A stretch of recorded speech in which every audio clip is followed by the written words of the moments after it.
Okay, good morning to everyone. Baruch Hashem, we're here together on the last day of the secular calendar year, December 31st. And people are on vacation, many people, but we utilize the time for Torah. Hashakoyach to everyone who's listening and everyone who will be listening later on, because you told me you record this class, right? That's right. So I want to go back to something we left out, 2 points. One is that I should have mentioned this a while back when we started. We were saying that when the Alter Rebbe, the Baal Tanya, wrote the Tanya, he writes clearly that he's writing it for the people that he knows personally. So the question is, so what about the future generations? Because this was answers to the people who he spoke to and asked them these questions. So why is it relevant to people like us? So I told you then that the Rabbi explains that there's a tradition amongst the Hasidim that the Alter Rebbe, when we learn the Tanya, he becomes your Rabbi, your teacher, your mentor, your personal instructor. So he knows what you're dealing with currently, and Hashem is giving him the strength to inspire you. Now, everything that is mentioned by the Rebbe or by the Hasidus has to have some source, some reference in an earlier place in the Torah. You can't just make things up. Chas v'shalom. And it always has a source, but you have to find it. As the Rebbe said many times, and it says in the Zohar, that the Torah has the neshama of the Torah and the body of the Torah. The guf of the Torah with the shmasa deraisa. It says in the Zohar, Pashas Baloischa. So the guf of the Torah is the Gemara, is gufei halachos, the halacha, the Gemara, the Mishnayos, that's like the body of the Torah. The soul of the Torah, the neshama of the Torah, that's the pnimius of Torah. That's the secret of the secrets of the Torah. The Zohar, the Kabbalah, Tanya, Hasidus, etc. Because that's the inner power of the Torah, the deeper levels of Hashem is revealed in the secrets and the side of the Torah. So this has to be that everything in Nigla, in the revealed parts of the Torah, has to also reflect in the pnimius, in the neshama of the Torah, because the body and the soul work together. So going back to this statement, that how could you say that the Alter Rebbe knows and is involved with you when you're learning Tanya today? So it says in the Yerushalmi. It says Yerushalmi in Shkolim. The Gemara Shkolim doesn't have regular Gemara. Bavli has Yerushalmi. Over there it says, Ha'emer davar shmua. Whoever says a halacha, yireh ki'ilu bala shmua eimer lenegdai. You should visualize, you should feel and see that the person, the tzaddik, who said this statement in the Talmud, in the Gemara, or the Midrash, or the Zohar, is as if he's standing next to you, and he's teaching you this halacha. That's a very, very powerful statement and a reality that we have to know that we learned in the Gemara. Abaye, Rav, Rabbi Akiva, Rabbi Dalfin, Rabbi Shimon bar Yochai, all the big tzaddikim, Rabbi Yochanan. So we believe that the power of Torah is timeless because Hashem is timeless, and it's not limited to any space. Hence, when we learn Torah and we say the name of a tzaddik who taught us the Torah, this halacha, this statement, the tzaddik is standing, his neshama is coming to teach you this halacha and to guide you and to instruct you. So back to the Tanya. The Alter Rebbe didn't invent this idea. He says, I know you people, and how could it be that in 2020, on December 31st, the Alter Rebbe from 250 years ago knows that we're learning Tanya? Hashem makes it work. We don't understand how these things could happen because we're very limited. But Hashem is not limited. And the tzaddikim who are part of Hashem are also not limited.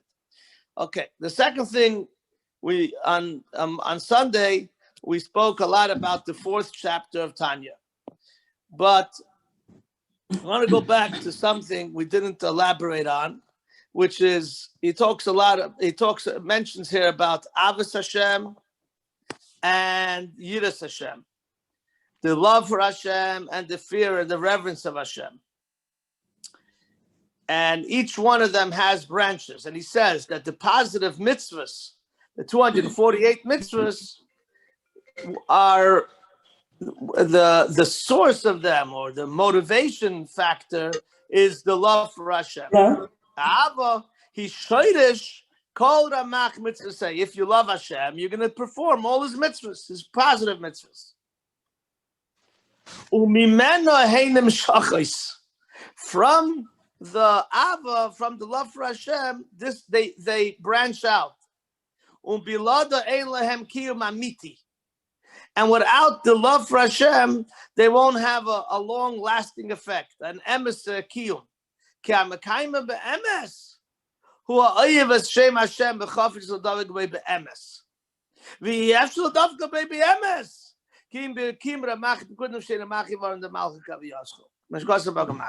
He just said here very heavy words, language that we need to try to digest and process. He says, first of all, you should know, if you want to fulfill the mitzvahs properly, and it should have a long-lasting effect, and to do it be'emes, you have to love Hashem be'emes. And you cannot get close to Hashem, who's emes, only if you do the mitzvahs with love. And the mitzvahs are in a metaphorically speaking, are like the 248 organs of the king. Just like the person has 248 organs. So, when to talk about Hashem, you have to say, you can't, Hashem doesn't have a body, lahavdil. But it's as if to say that Hashem says, you want to be close to me, you want to hold on to me, do my mitzvahs. Just like a person, you want to get close to them physically, you want to touch them, so you could touch them through their organs. Well, you cannot touch Hashem, but if you do his mitzvahs, you can get close to Hashem. You can touch him, you could feel him. That's about the Avos Hashem, the love for Hashem. Now, in Tanya, one of the major discussions in the Tanya later on is going to be to discuss and to explain that there's different levels in loving Hashem. There's one level, it's called Ava Mususeres. It's a hidden love that every Jew has in their heart, in their neshama, in their subconscious level. And even a person who doesn't keep kosher and doesn't keep Shabbos, Chas Shalom, but they still have a love for Hashem. They believe in Hashem, and Yom Kippur they'll wake up, or other occasions, because they do have a fundamental love and a connection with Hashem. Then there's Avas Olam, and then there's Ava Rabbah, and then there's Ava B'Tanugim, and then there's Ava Krish B'Eish. There's a love for Hashem that's like fire. There's a love to Hashem like water. There's a love for Hashem that tzaddikim have that's full of delight. Ava B'Tanugim, it's like Olam Haba. All these levels of love are in potential, we could reach them. But first you have to start with the basic love that it says in the Shema. And we say it every day and 3 times a day, or in the morning, in the evening, and then before we go to sleep, because this gives us strength to be motivated. Like right now, we're learning Tanya. What are we learning Tanya for?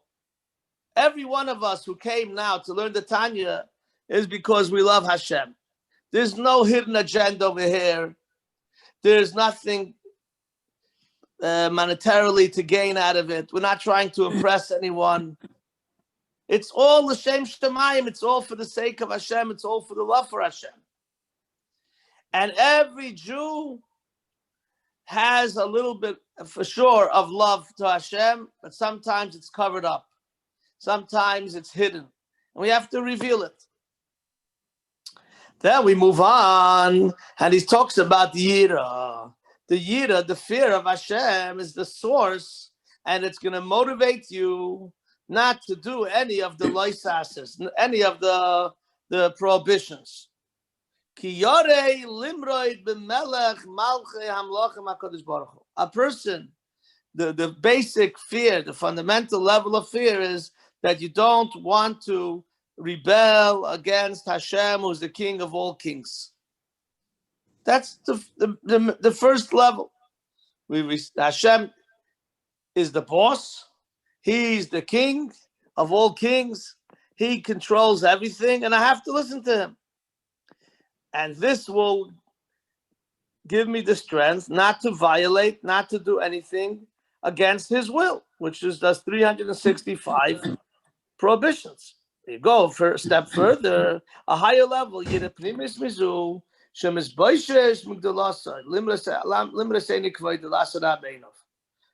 That you don't hold back because of you're afraid Hashem is going to punish you. That's the elementary. That's the basic, the first level.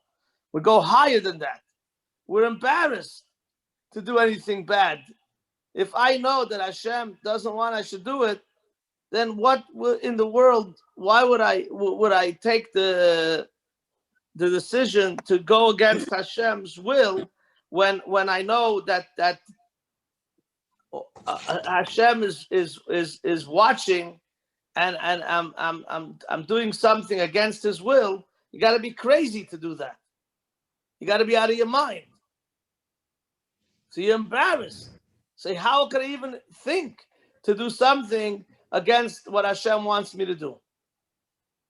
So in these few lines, the Alter Rebbe already gave us, the tools to be righteous.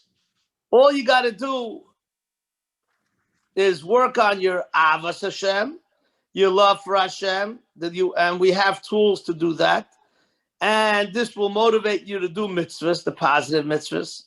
You also have to work on yourself to have yiras alikim, to have the fear of Hashem, which also includes the yira pnimius, the higher level, more deeper level, that you don't want to do anything against Hashem because it's embarrassing and it's disgusting. And then now you have the real tools. People are looking for tools and for guidance and advice. How do I stay strong with mitzvahs? How do I keep motivated? How do I get myself to keep on going to shul every day, and I should come with a smile, and no one has to convince me, and no one has to schlep me, and no one has to pull me in, and to do tzedakah, and to learn Torah? Why? A lot of people have a struggle with that because they don't learn the Tanya. If they would learn Tanya and they would understand, it's the basic level that we're learning now, that we have to, it says in the Torah, in the Shema, you should love Hashem. And if you work on that love for Hashem, which we have the love, all we have to do is reveal it. We don't have to create a love. The love exists.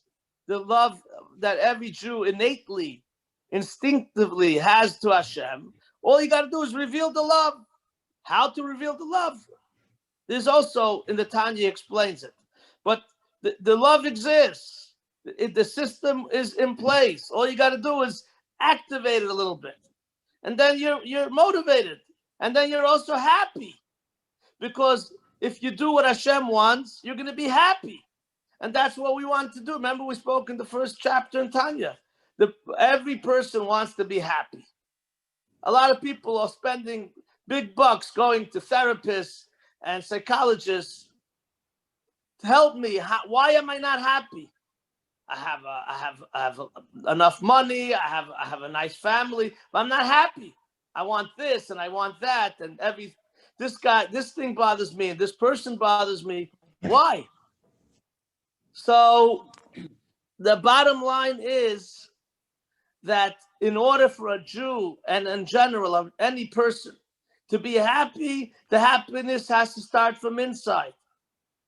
And when you're happy inside, and you're happy with yourself meaning your connection with Hashem, and you're not doing the opposite, the negative, intentionally at least. You're not doing what Hashem doesn't want you to do.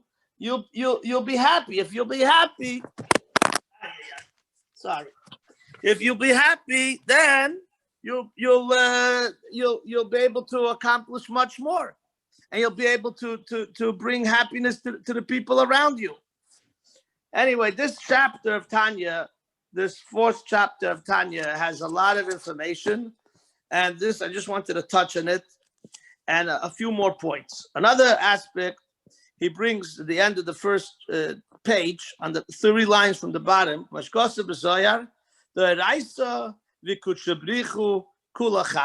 the Zohar, the Torah is called Oiraisa. And I heard from the Rabbi, Oiraisa is Oir, Yesa. Oir is light. Yesa, it brings. The Torah brings us light. The light is the light of Hashem. So he says, the Zohar says, the Holy Zohar says that when you learn Torah, you become one with Hashem. So immediately when a Jew who believes in Hashem hears or studies this line of the Tanya from the Zohar, this should give us tremendous inspiration. There's a way I can become one with Hashem? Tell me. I want to do it right away. That's my ultimate wish. I want to be one with Hashem, because then I'll be safe, then I'll be happy, then I'll be secure, I'll be blessed, I'll be protected, I won't have anxiety. How do I get it? No problem. Learn Torah and become one with Hashem through the Torah. Especially when we're learning together, Tanya, there's a special blessing and a special schus when we learn everyone together. If you learn, one person learns with another, one-on-one, or one person learns himself, it's also a very important thing. It's a big mitzvah. And you also become one with Hashem. But the koyach of a tzibur, when you have multiple people learning together, as if you can have 10, even better, then the Shekhinah is in full glory. You become one with Hashem. And that is the ultimate purpose. Every Jew and every normal person, if he believes in Hashem and he understands just a little bit that Hashem is the source of every living being in the world. He's the life force of the world. He's the creator of the world. He's the CEO of the world. And Hashem is telling you that you can become part of him by learning Torah. So is there anything greater than this opportunity? Is there any bigger motivation that we need? All you got to do is believe, and the Alter Rebbe is not gonna, bring something that's not practical. It's very practical, and that's why for centuries, from the time Hashem gave us the Torah, Jews have been studying Torah every single day, no matter what. We're learning Torah, even in the middle of the Corona. Maybe we didn't go to shul, but we learned Torah. Torah kihem chayenu v'erech yameinu. This is our life. In the times of Rabbi Akiva and the 10 martyrs and in the Roman era, that time when they didn't allow Jews to learn Torah, there were great rabbis, I'm sure many others as well, that literally gave their life for the Torah. It's amazing. You think about it. We don't have that challenge, Baruch Hashem. No one's, but Jews in Russia 50 years ago or 30 years ago, before 1990, in the 80s and the 70s, And before that, it was mamish dangerous to learn Torah. And they still study Torah. They never stop studying Torah. Because Torah is our life. But what is the essence of the Torah? That it brings us the unity, we become unified, we become one with Hashem. And this is the strongest force for us, and that's why we exist. Otherwise, how would we be able to exist throughout all the history of the world history, Jewish history, when the Jews were always being oppressed and abused? How could we exist when everyone was against us? It's only because Hashem protected us. And he protected us because we learn his Torah and we do his mitzvahs. But the unity, the unification, the oneness that we become with Hashem through Torah is the strongest bond. It's the strongest mechanism of becoming one. The two elements or two entities, so to speak, Hashem and us, we are one through the Torah. Now, there's a lot to talk about it because really the Jewish people are one with Hashem even without the Torah, but because we are an extension of Hashem. But if you want to have us feel it and have a stronger connection with Hashem, it comes through Torah. Of course, subconsciously, in a neshama level, every Jew is close to Hashem no matter what. We're all part of Hashem because we're Hashem's children, like we learned in the second chapter of Tanya. But if you really want to feel it, you have to, when you learn Torah, before you start learning, like now, we're discussing the great advantage and the quality of learning Torah. So, of course, I have studied this many times, but I can tell you that right now, when I'm speaking about it, I feel very, very inspired. I feel so lucky and so blessed that I can share these words that I just told you from the Tanya with other few people. It makes me happy. It makes me feel like I'm sharing Hashem's greatest gift with each other. We're sharing with each other. This is Hashem's greatest nachas. So there is no greater accomplishment than this. Torah and mitzvahs. Well, we'll get to the mitzvahs soon. Now we're learning the significance of learning Torah. I just want to mention that because Rabbi Smith, Menachem, put together this koila, which is on the name of the Rebbe's father, koila Teves Levi Yitzchak, and he wants Jews to learn Torah. There's no other ulterior motive over here. Of course, when you learn Torah, you're going to be happy. You're going to be inspired. You're going to feel more positive. But that's not the essence of what is going on. You guys are learning Torah because you want to be one with Hashem. And there's no way you can become one with Hashem unless you learn the Holy Torah, and especially when you learn together, b'chavrusa, it's a whole different level of learning. When I learn with another person, I always see a benefit and a different angle and a deeper perspective in the learning. The other person asks a question, you have to answer it, you have to try to understand it deeper, you have to look at it from a different angle. It's very interesting. Hashem made it that when people learn together, we are forced to see the learning, the concept in a deeper level. That's why, Rabbi Smith, you suggested I should take time for questions, and I definitely will do that at this time, because I feel that I will also gain from the questions that our friends, our students will ask, and I'm humble to tell you that if I don't have all the answers, I'll get back to you. But at this time, if anyone wants to ask questions, feel free to do so. So, Rabbi, I have a kind of practical question about how to prepare for your Tanya classes. Since some of us, for myself, I'm studying this for the first time systematically from a rabbi rather than just getting it helter-skelter here and there. So how do you suggest we can prepare so that we can fully understand or understand as best we can your teaching explanations? Okay, so it's a very good question. And you can go on Chabad.org and they have the Tanya of the day. And you don't have to wait till that day. You could do it the day before because it's all recorded in advance. And if you learn it and listen or study it a little bit, you'll definitely appreciate this class better because you'll have already the information. It'll only add to your understanding. Okay. Thank you. You're welcome. No more questions. Okay. Rabbi, I had a question. Yeah. I don't know if you got to this part yet. It's in chapter 4.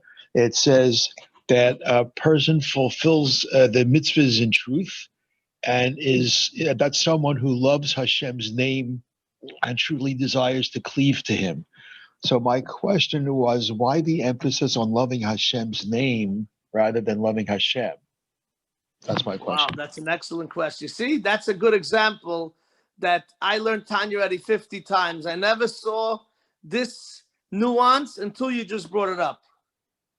And I want to thank you. And I want to tell you that these are things that, are so exciting.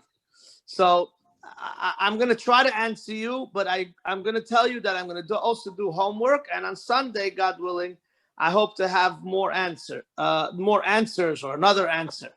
But basically, the name of Hashem means we talk about Hashem's name many times. We say Kinizgav Shmoi Levadoi. Hashem's name is exalted. Baruch Hu, Baruch Shmoi. Blessed is He. Blessed is His name. In Chassidus, it says that the name of Hashem gives the example of a king. That a king, he sits in his palace. So how does he reach all the people in the country? The country is a big place. It's his name. His name is bestowed. His name is spreads on every city and every community, and everyone fears the king. They don't fear the king physically because the king is not there. But just knowing that he's in control, his name, his influence, his power is reflected in his name. The whole aspect of doing mitzvahs, he's talking here about mitzvahs, that when you do the mitzvahs, you're connected with Hashem. Well, you're connected with Hashem, you're connected with Hashem's kingship, because the mitzvahs are commandments. Who gives commandments? A king. So that's why he says the name of Hashem, because you're also dealing with the sovereignty of Hashem, the kingship, the malchus of Hashem, which is connected with the name of Hashem. But we'll do further research on this question, and I appreciate the question. Rabbi, where exactly for? I'm sorry, I couldn't hear you.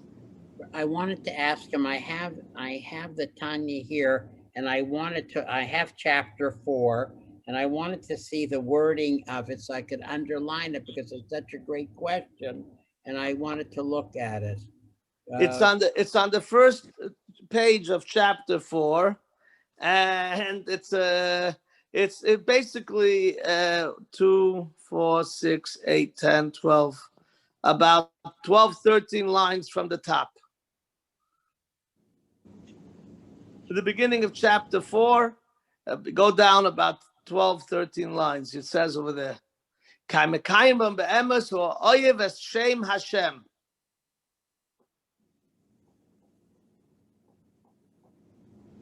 Did I answer you clearly? Did you understand my answer?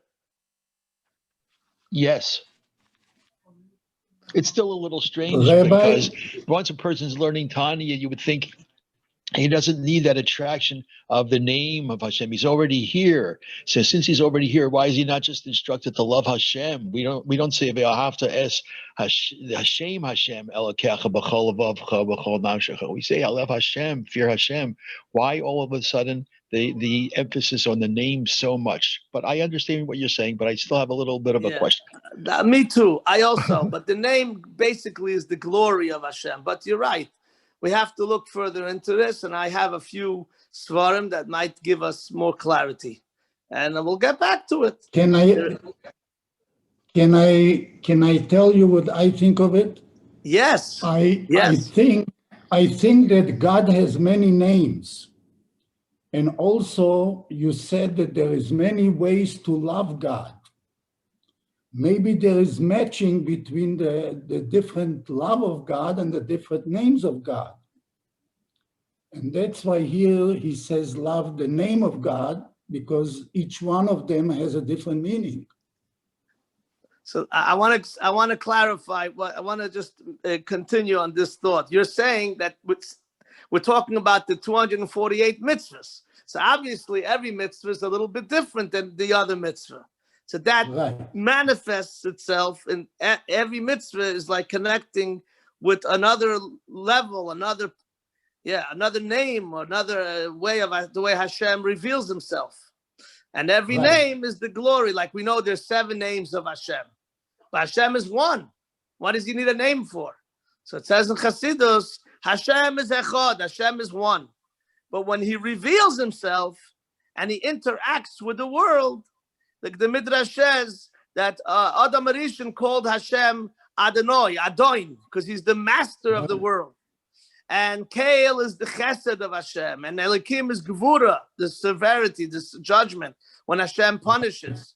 So perhaps what you're saying, I hear what you're saying is correct, that the name of Hashem he has different names because it corresponds to the different ways the many mitzvahs that we do, and each mitzvah has an association with one of the names of Hashem.